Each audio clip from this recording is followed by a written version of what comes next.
was listening to Mr. Ball and Medical Mysteries in the car one day, right?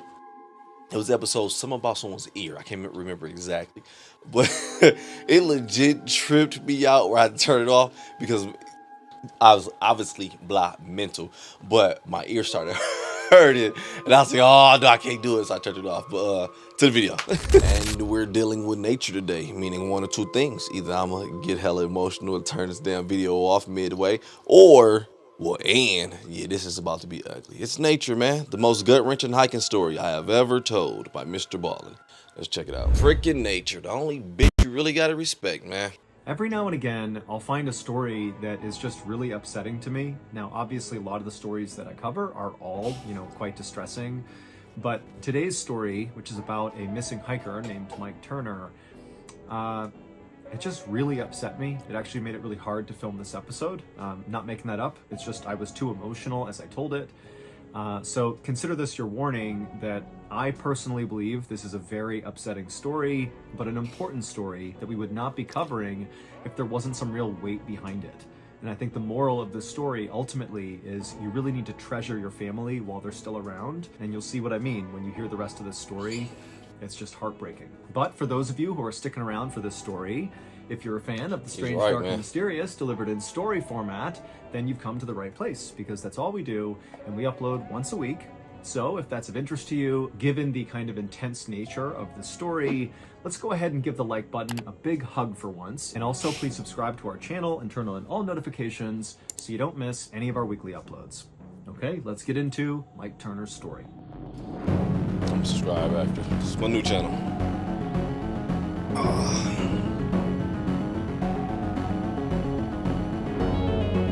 Closer to God.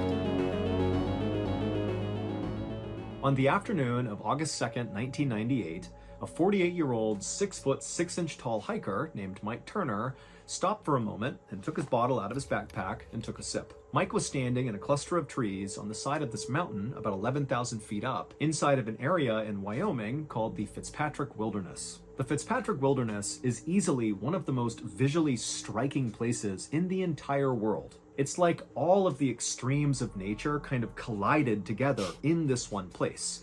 You have these massive, 13,000 foot tall snow-covered mountain peaks, you have glaciers, and then right below them, right at the base of these huge mountains, are all these lush green fields full of tall grass and flowers and animals running around and little streams and lakes. I mean, it's absolutely picturesque. In fact, some of the pictures of this area, they look fake. They're so ridiculous. But the real reason the Fitzpatrick Wilderness was known as this unbelievably beautiful place was because really it went kind of untouched by people because it was so hard to get to. I mean, basically the only people who stepped foot in this very surreal landscape were really experienced outdoors people like Mike Turner, because it took a lot of know-how just to get to this area and to survive in this area. This is a very, very rugged place. But Mike Turner was not content just going to the Fitzpatrick Wilderness.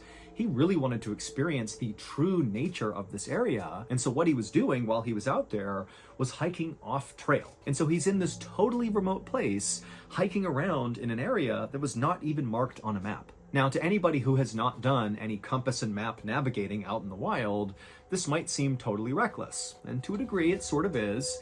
But it's something that people totally have a knack for.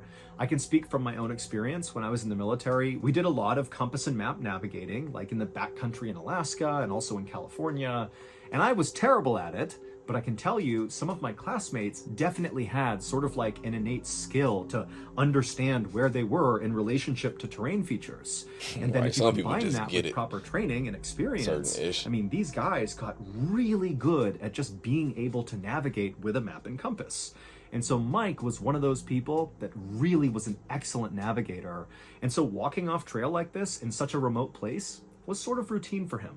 Now, Mike was not some full-time adventurer. This was something he did that was sort of a passion for him. His job was he was a reverend at a Christian church in Idaho, and he had been for 10 years. And Mike loved being a reverend. He loved his congregation, and his wife Diane and his 3 kids, he had 2 daughters and a son, they were all super involved in the church. I mean, it was a great thing. But at the same time, being a reverend was a lot of work, a lot of responsibility, and a lot of stress. And a way that Mike had found to kind of cope with that growing stress of being a reverend was to go out hiking. He actually found, sort of ironically, that when he was out in nature hiking, he felt closer to God than when he was inside of his church preaching. And it was because he sort of looked at the world as a grand gift from God. And imagine being in the Fitzpatrick Wilderness, looking at this unbelievable terrain. I mean, it looks like, God made this. I mean, who else could? This is so strikingly beautiful. Right, 'cause human and so can't do with it. that as context, on this particular day that Mike had stopped to sip water 11,000 feet up on this mountainside, this was actually the 4th day of a 9-day pre-planned solo hike through this wilderness that Mike had been planning out for over a year. Now, even though Mike was a very skilled hiker and backpacker and survivalist, he knew doing any sort of really long solo hike came with a whole bunch of risks that only really come if you're solo hiking. The biggest risk being that if you get into trouble when you're out on a solo hike, well, you're all alone. So you better have a really good plan for what you're going to do if you get into trouble. And so Mike had come up with a great plan. He had spent that whole year mapping out this off-trail path he was going to take over these at least 9 he days. pre-planned It was this. a 60-mile trip through the Fitzpatrick Wilderness, and he drew out basically exactly where he expected to go on a map, and he gave that map with all the different coordinates and exactly where he'd be on each day to his wife, who also was a very enthusiastic hiker. And he told her, on the 9th day, you're going to meet me at this spot at the end of the 60 miles at noon on this 9th day right here, and I will meet you there and you can take me home. However, that plan had changed on that 4th day as Mike was sipping his water on the mountainside. And only Mike knew it because he had no way to communicate back to his friends and family. Cell phones were very primitive at the time, so he couldn't just call somebody. I mean, basically, if he deviated his plan, he was the only one who would know. Now, the reason why Mike, on the 4th day of this 9-day trip, decided to alter his course made a lot of sense. So even though Mike was technically solo hiking, he was not actually alone.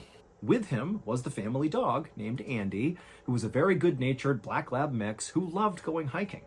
And over the course of the previous day and then into this 4th day, he and Andy had been up at elevation at about 13,000 feet, walking on some icy parts of the mountain. Let me go back. I'm really not even mad at him for having a dog. Because first I was like, no, you need another human. But I mean, especially dogs, they're pretty good at surviving, dog, and helping their humans survive. I would still love a human there, but Even though Mike I'm not was technically mad solo at him hiking, having a dog. he was not actually a alone. lab at that. With him was the family dog named Andy, who was a very good-natured black lab mix who loved going hiking.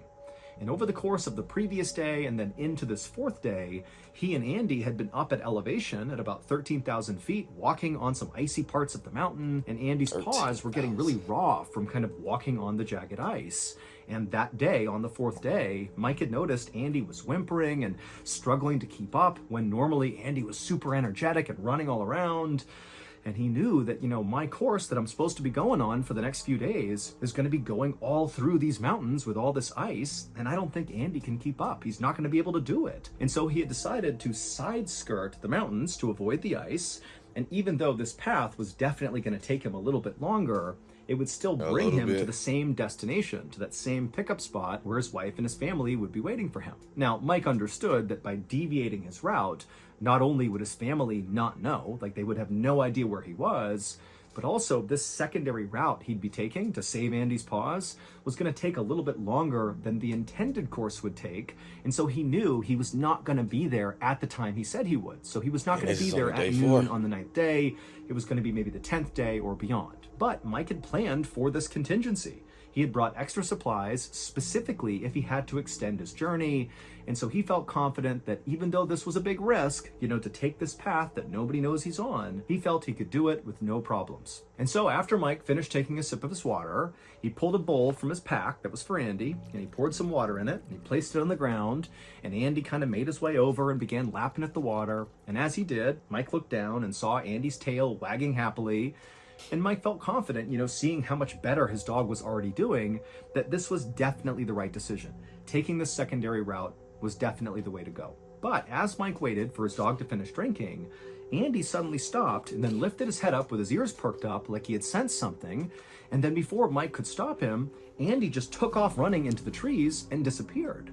Now, Andy was a playful dog that periodically kind of ran around on the hikes like this, But remember, Mike is out in the back country and he's deviated his path. Yeah, he needs to be really sure of where he is. He can't afford to make mistakes here. And if Andy just goes rogue and he has to go chase after him, because if Andy got scared and ran, more than likely can't afford to make mistakes here. Larger and if predator Andy just goes rogue and he has to go chase after him, the opportunity to get turned around or lost, or maybe come in contact with some big predator that maybe Andy has sensed, were pretty high. And so Mike grabbed the bowl and took off running into the trees after Andy. And after going into those trees, he emerged on the other side, Mike did, and suddenly he was hit with this incredible view, kind of looking down towards this lake. And there was this huge clearing on this side of the mountain that was filled with these huge boulders, like boulders the size of small cars, and they were everywhere. Basically, the mountain, as it eroded, chunks of rock were rolling down into this clearing that was sort of at a slant down towards this lake, and it just filled the entire clearing with boulders, to the point where you really couldn't actually walk on solid ground. The only way to get from where Mike was and where Andy was, because at this point he could see his dog was making his way towards the lake. Clearly, that's what Andy had sensed, the lake, and he was going to get a drink or something. And so Mike knew to get to his dog, he would basically have to climb onto the boulders and jump from rock to rock all the way to his dog. And so Mike tried calling for Andy one more time to stop and come back, but Andy was on his own program going towards the lake. And so, resigned to the situation, Mike climbed on top of the first boulder and began jumping boulder to boulder in the direction of his dog. Whoo, shit. So easy to sit here and be like, man, but no, I'd have done this. Ooh, but you don't know what you did in those situations. I needed that ad real quick, man. This place sounds freaking beautiful, and so but Mike knew to get to his dog, he would basically have to climb onto the boulders and jump from rock to rock all the way to his dog. And so Mike tried calling for Andy one more time to stop and come back, but Andy was on his own program going towards the lake. And so, resigned to the situation, Mike climbed on top of the first boulder and began jumping boulder to boulder in the direction of his dog. 1 week later, on the afternoon of August 9th, Mike's wife, Diane, along with her 3 kids and some family friends, stood at the start of a trail called the Big Sandy Trail, which was the designated meeting spot where Mike said he would meet his family at the end of this 9-day journey. And as Diane stood there at this meeting place, she kept anxiously checking her watch. Mike was late, and not just a few minutes late. He was a full 24 hours late. Mike was supposed to be there on the 8th at noon, and now it's the 9th, and he's still not here. But remember, Mike is a guy that did stuff like this fairly regularly. He was very competent out in the wild, and everybody knew when he went off on this journey that, of course, there was some variability to when he would actually arrive at the meeting place. You know, despite Mike saying, I'll be there on the 8th at noon, Diane and her friends and family all sort of felt like, well, I hope he's there at noon, but realistically, he might be, several hours or maybe even a day late, and that's okay. And so the day before, when he didn't show up at noon, people were anxious, but they were okay. Now, 24 hours later, and still Mike has not shown up, there's no trace of him, Diane and her kids and the family friends, they were starting to worry. And in fact, before Mike left on this trip, he told Diane that if for some reason he does not show up on the 9th, so 24 hours after he said he would be there, and it's past 4 o'clock on the 9th, this is the trigger point, that Diane should call the authorities and assume something is wrong and send out a search party. And so Diane is checking her watch on the 9th, and soon enough, it's 4 p.m., Mike's not here, 4:05, 4:10, 4:15, still no Mike. And even though she knew her husband said, now it's time, go get the authorities, she just couldn't bring herself to do it. She felt like it's such a huge to-do if you get a search party organized out here. I mean, that's a massive effort, super expensive. And she felt like the second she told authorities that Mike would come walking out of the wilderness with a big story to tell and a big apology for being late. And so she convinced herself that, you know what, give him one more day. I'm sure he's bound to show up. So I ain't mad at her for not. Next day, on the I want her to do it. Still, there was no sign of Mike. That morning, Diane did go to the authorities, and she reported Mike missing. And just as she expected, a massive search was launched for Mike. But you need to keep in mind here that, again, Diane and the searchers and everybody besides Mike has no idea that he has altered the path he was on. And they're going to be searching this massive expanse of wilderness that even with the best of conditions, knowing exactly where someone is on their route, I mean, it's so hard to find people out here. I mean, it's totally rugged. Things are obscured from view, from the air, from the land. There are areas you can't even get to. There's predators out there. I mean, this is a dangerous thing to be doing. And again, they don't know he's not even on that path anymore. He's deviated. And so, despite helicopters in the air, horseback teams out in force, hundreds of volunteers combing the area looking for Mike, nobody found a trace of him. And after 2 weeks went by with this huge search producing nothing, they finally had to call it off. And so, of course, Mike's family is just unbelievably devastated. They have no idea what's happened to Mike.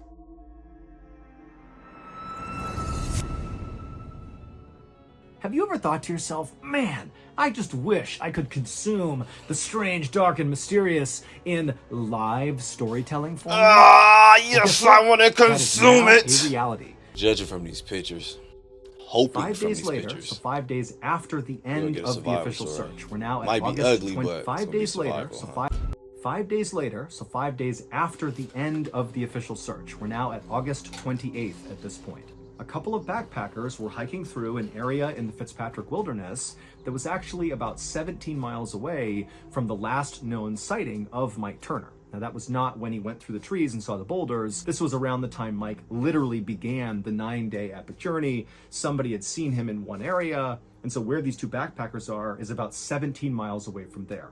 And so these two backpackers, they were aware that Mike Turner was missing because there were flyers up all over the place around the outside of the Fitzpatrick Wilderness at the beginning of all the trailheads and in town and all over the place. So they were aware of this, aware that Mike was missing and his dog was missing. And as they're just sitting there taking a break, this totally emaciated, ragged-looking black lab came out of the tree line, whimpering and looking like it was on its last legs. It was Andy. And right away, these backpackers knew that's the missing dog.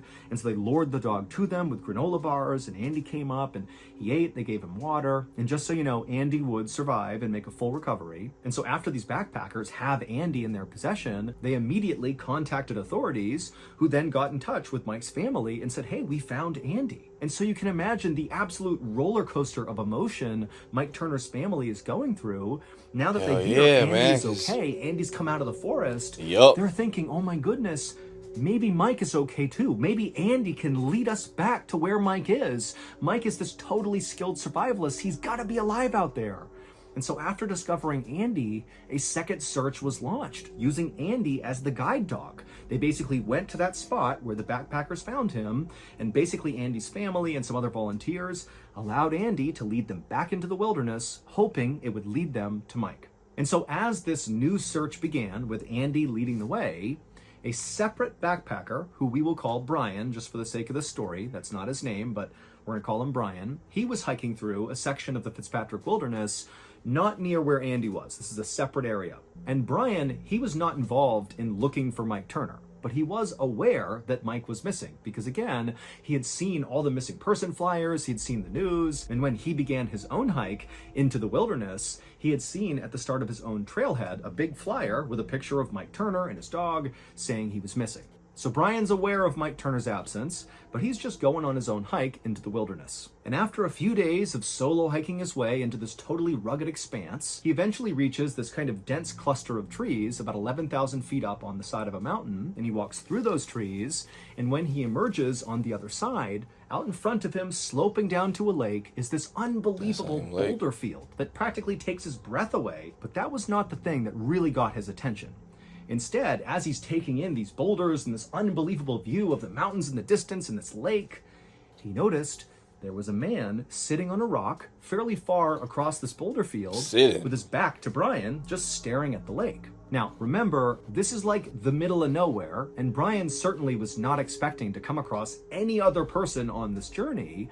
And so naturally he thought, okay, I need to go up and make sure this guy is okay, or if nothing else, I want to talk to him. I mean, this is a very rare thing to come in contact with other people out here. And so Brian began walking towards this guy to see what was going on. Well, that man was the missing hiker, Mike Turner. And my goodness, did Mike Turner have a story to tell. But to understand Mike's story, we need to go back 29 days to the point when Andy the dog had taken off running from Mike and he had gone into the boulder field, and Mike had emerged through those trees and seen the boulders, he's seen his dog, and he began climbing onto that first rock to begin making his way towards his dog. So Mike, he gets up on that rock and he begins hopping from boulder to boulder to boulder. And at first it's going fine. He gets about halfway across the boulder field. He's, yelling to Andy to stay put, and he's kind of making his way. It's all good. But then he reaches this one particularly large boulder that when he jumped onto it, it was kind of unstable and it began to wobble under his feet. And so instinctively, Mike tried to leap off of the wobbly boulder onto another boulder that was right nearby. But when he jumped, he sort of undershot this second boulder and so did not land on it and stay put on it. Instead, he kind of hit the face of this second boulder and slipped down to the ground. Didn't hurt Mike. He's just now on the ground in this small space between the boulders. However, unfortunately, the wobbly boulder right behind Mike, well, it didn't just continue to wobble, it wobbled to the point where it rolled forward and literally came to a rest against the second boulder that Mike had just jumped onto and failed to land on top of. Basically, wobbly boulder impacted second boulder, sandwiching Mike between them. But critically, it did not harm Mike. This is going to take some explaining, but it'll make sense after I go through it. Wobbly boulder had what looked like almost a U-shaped cutout on the face of the wobbly boulder. Like imagine a perfectly round boulder, but there's like a divot kind of sitting on the front of it. And it just so happened that on the second boulder in front of wobbly boulder, it also had a sort of divot on the face of it, kind of looking like a U-shape. And when these two boulders collided, these 800-pound boulders, Mike happened to be standing exactly in the position where those two cutouts wrapped around him like shackles. They basically pinned his ankles together, where he could not pull his legs up and out of this totally tight space that was just big enough to hold his legs in place. It was like he was anchored to the ground. But again, Mike is unharmed. Like nature did this shit on purpose. Almost sound like. He just, I know that ain't what happened. Time is far too critical when someone is missing, especially if they're on a 9-day dangerous hike. Wifey definitely should have made that call. I understood why someone would not want to jump to conclusions, overreact, and understanding that, this person is really good at this anyway. I'm just tripping. There's no way this is going to be what takes them. I give Mike props, man. He pre-planned it. He let his wife know. He let everyone know what to do. Here's what to do, when to do, how to do according to XYZ. If I don't make it here at this day. So he was definitely on it to a T as well, meaning everyone else had to play the role. He did go off, though. Get it. Trying to save his dog, though. Another huge no-go for me, though, was the dog Andy running off like that. Sure, I thought it was a predator as well, and it could be. I'm going to let the story finish playing out, but it really seems like this dog was just sightseeing, being playful, excited, just seeing the opportunity, water, rocks, whatever. I'm going to go play, because if that's the case, you can say what you want. Love my dog, but I am not running there after you, dude. Yeah, this is about to be hard to watch, hold dog. His legs in place. It was like he was anchored to the ground. But again, Mike is unharmed. His legs aren't broken. He's not battered, nothing. He just cannot move. Now, Mike instantly would have known this is a really big issue because he can't move these 800-pound boulders. They are 800 pounds. And he's by himself, minus his dog, who can't really help him with the boulders. And so Mike immediately just jumps into, oh my goodness, I have to find a way to somehow just move these boulders even just a millimeter, a centimeter would be enough to free his feet. And so he pulled off his bag and one by one he pulled out every piece of equipment he had, including his camera tripod and his stove and whatever he had. And he did everything he could to try to pry these stupid boulders off of him, but they would not budge. And so after 2 hours of trying in vain to free himself, it dawned on Michael that he was not going to be able to free himself. The only way he was getting out of here is if somebody found him and rescued him. And so Mike, doing his best to stay calm, he pulled out his journal he had brought along for this trip in order to detail, his closeness with God and, what he was learning throughout this journey. And he began documenting what happened to him to include, why he was in this boulder field, what he was doing when he got stuck, how he wound up in these sort of granite shackles, so to speak. He also very clearly in his writing was very much putting his faith in God to get him out of here. He wrote in his journal on this first day, 2 hours into this predicament, "I am in your hands, Lord. I don't know what I may face." The idea being, I don't know what's going to happen to me, but my faith is in you. I know you will help me through this. And so after writing this initial entry, Mike turned his attention to survival. Like, not trying to push the boulders off, but trying to survive amidst the boulders as long as possible. And so he pulled out his blue sleeping bag and kind of wrapped it around himself to insulate himself. He got out his stove, and there was some snow in reach, and he began putting snow in the stove. Damn, I done things by the book. Only reason why I did go off track is because I had to save someone else's life. And I'm seems like about to get punished for it. As possible. And so he pulled out his blue sleeping bag and kind of wrapped it around himself to insulate himself. He got out his stove, and there was some snow in reach, and he began putting snow in his stove and melting it to create water. And he also pulled his tent flap over the top of him. I mean, he was basically setting up camp inside of these boulders. And that first night must have been absolutely horrifying. I mean, the temperatures dropped down to near freezing, even though during the day it was over 100 degrees Fahrenheit. But that night he's in this horrible position, just trapped with his own thoughts, just hoping and praying that, God was going to get him out of here. But that night he's in this horrible position, just trapped with his own thoughts, just hoping and praying that, God was going to get him out of here. The next day when Mike woke up, he wrote in his journal some more, and he began detailing his biggest fears.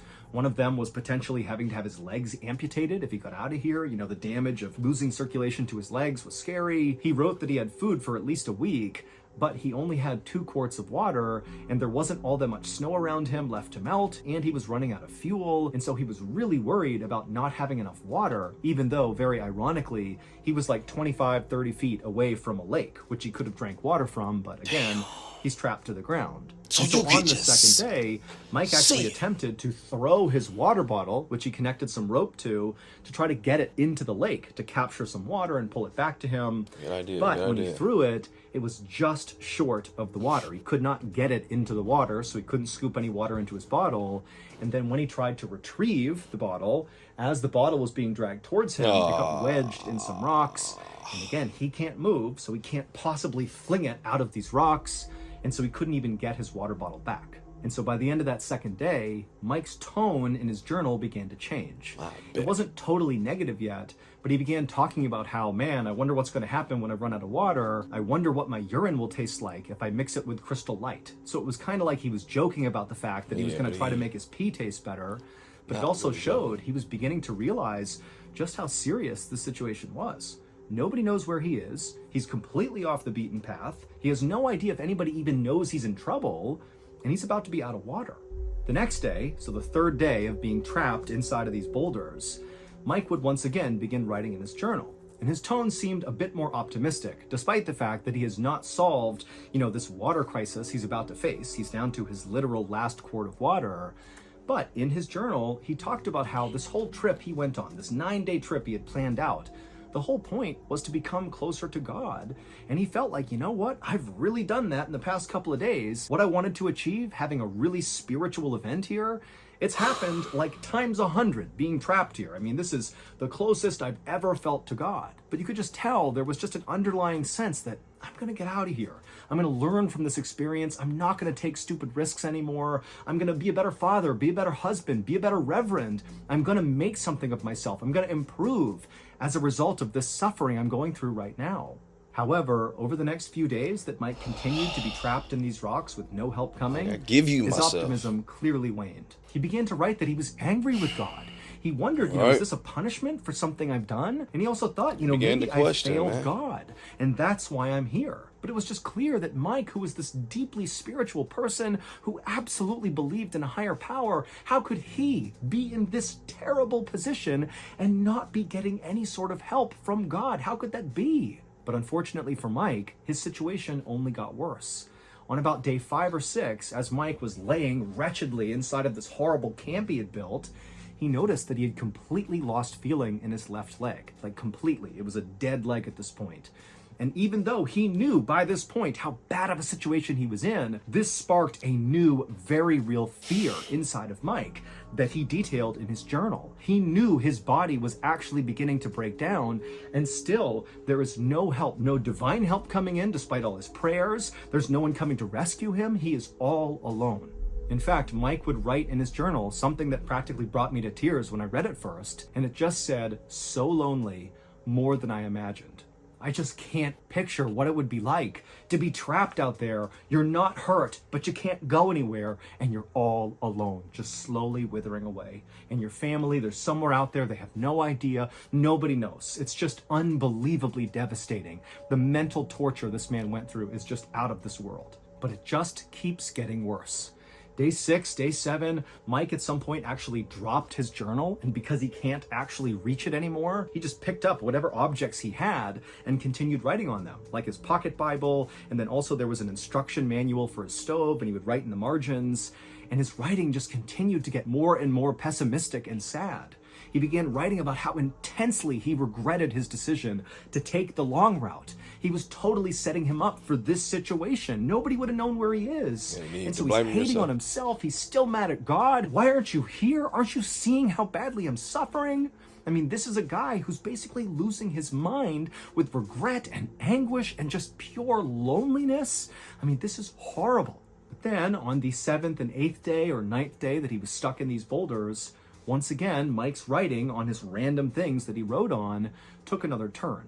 Not only was his writing becoming more and more illegible, because he's literally dying here. I mean, his body's breaking down. He's exposed to the sun all day, and then at night it's freezing cold. He's not having any water. He's drinking his urine. He's got no food left. He can barely write. His writing begins to talk about his family and his children. At this point, Mike must have known the end is near.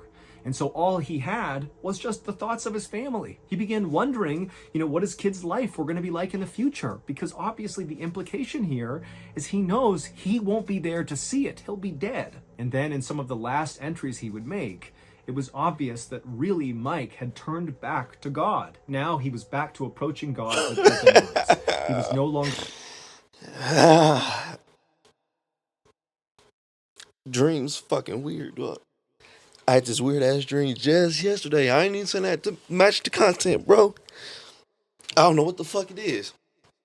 I promise on my mom I had this dream just yesterday. I remember this shit vividly. I was pulling my son out the car. And I was like, bro, they bullying you.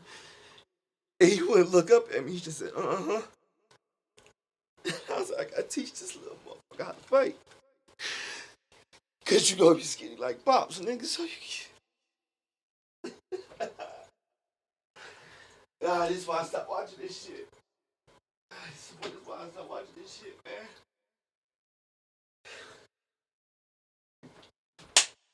This is why I stopped watching this shit, dog.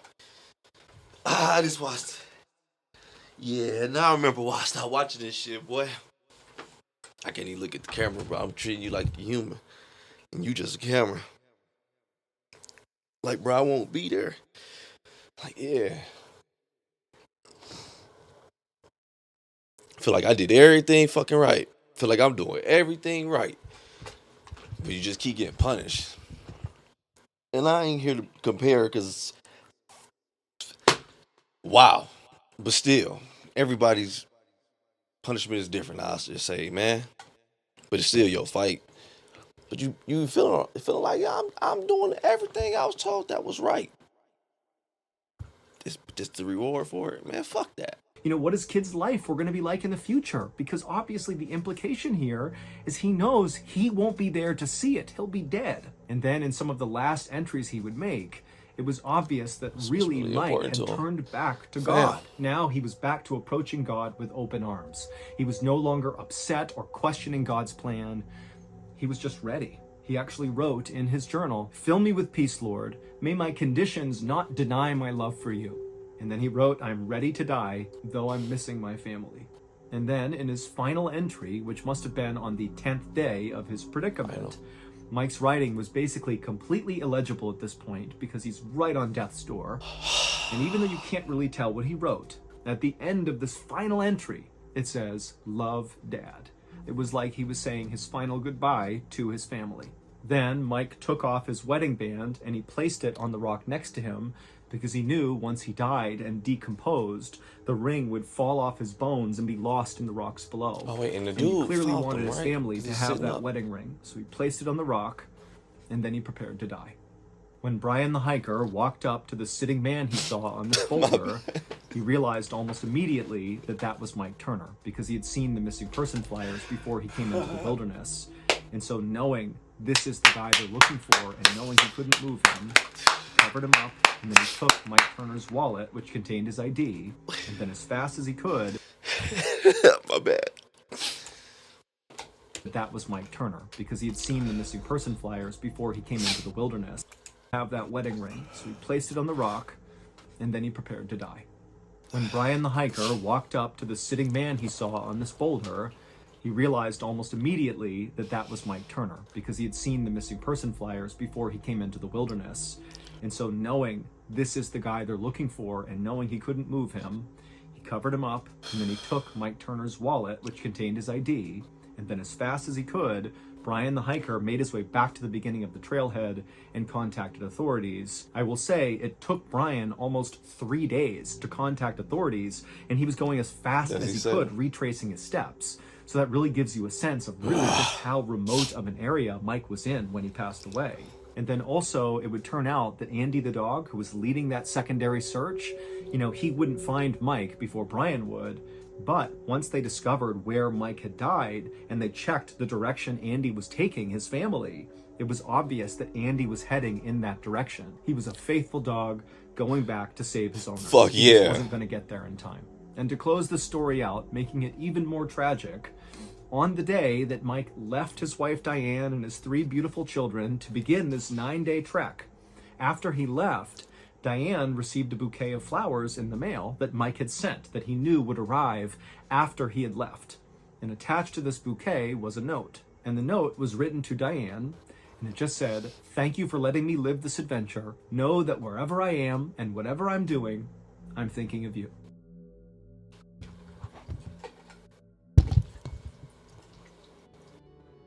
Hello, all you fans of the strange, dark, and mysterious. As many of you may already know, we always have merchandise for sale at shopmrballen.com. But in addition to the year-round offerings that we sell on shopmrballen.com, periodically we'll do a big limited-time merch drop. And we have a new one right now.